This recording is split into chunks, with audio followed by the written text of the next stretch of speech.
I will be refuting Oliver's claim that gun regulation is beneficial for saving American lives.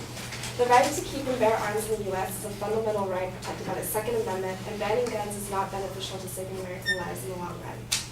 My first argument as to why Americans are at risk if gun control is placed is that supply and demand will increase in black markets if guns are to be banned, which could be more harmful to saving American lives in the long run. Gun control legislation will likely create a black market because if one wants to own a gun, they're most likely going to own a gun. That is a pretty basic principle that applies to all illegal items. Marijuana, cocaine, meth.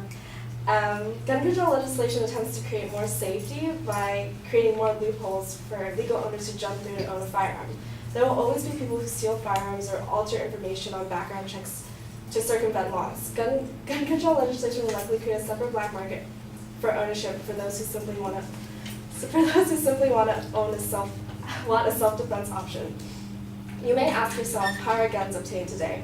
A poll conducted by Wilson, an expert in crime and teaching at Pepperdine University, said, when citizens are asked where and how they acquired their gun, their most recent firearm, about 60% of cross-section of American gun owners reported buying it from a gun store where the clerk would have conducted a background check and documented the transfer in a permanent record required by federal law.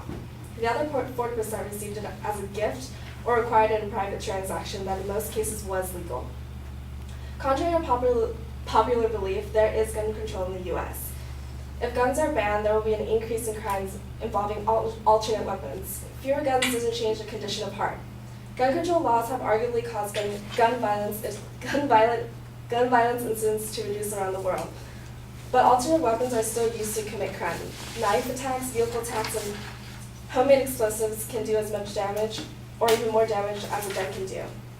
In some instances, more damage when put into the right hands. For example, the Boston Marathon bombing, the World Trade Center bombing in 1993, were all executed without guns. In Oliver's speech, Oliver claims that assault weapons are not needed.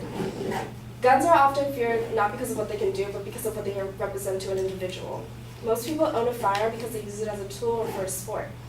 By getting to know a firearm and learning how to use it responsibly, being around a gun doesn't need to be a fearful experience. There are multiple instances where a good guy with a gun stopped a bad guy with a gun. For example, in Pennsylvania State, Marty Flynn and Ryan Bizzaro were robbed at gunpoint outside the Capitol building. Flynn, a former prison guard who was licensed to carry a concealed weapon, pulled his gun and fired when the 15-year-old robber fired his gun.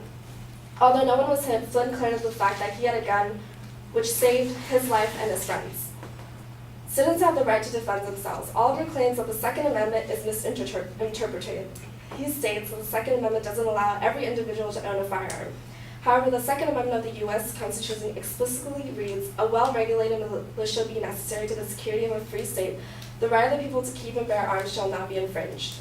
Gun ownership is an American tradition that older than the country itself and is protected by the Second Amendment. More gun control laws would infringe upon the right of the people. In a November 26, 2013 study found by John Lott, an author of Understanding Crime, states that between 1980 and 2009, assault weapon bans did not significantly affect the murder rates at the state level, and states with restrictions on the carrying of a concealed weapon had higher gun-related murders. While gun ownership doubled in the 20th century, the murder rates decreased. Most gun-related deaths in the U.S. are not from suicides. Are from suicides, not homicides. Out of the 10,000 firearm-related deaths that occur every year in the U.S., more than 7,000 of them are suicides. I want to finish tonight with an interesting statement by journalist John Stossel. He says that criminals don't obey the law without the fear of retaliation from victims who might be packing heat. Criminals in possession of these illegal weapons now have a much easier job. As the saying goes, if guns are outlawed, only the outlaws will have the guns. What we need is crime control, not gun control.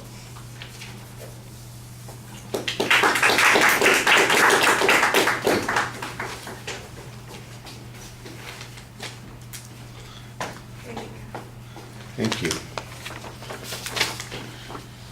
Just give me a second here.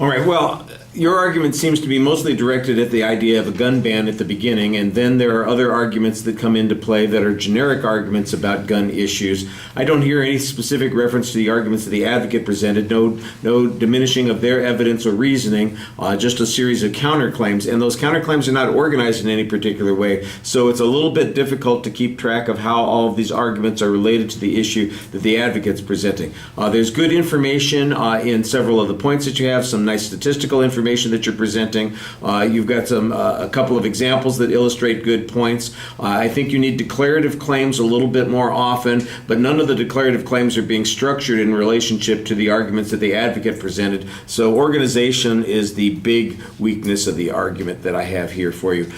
Go.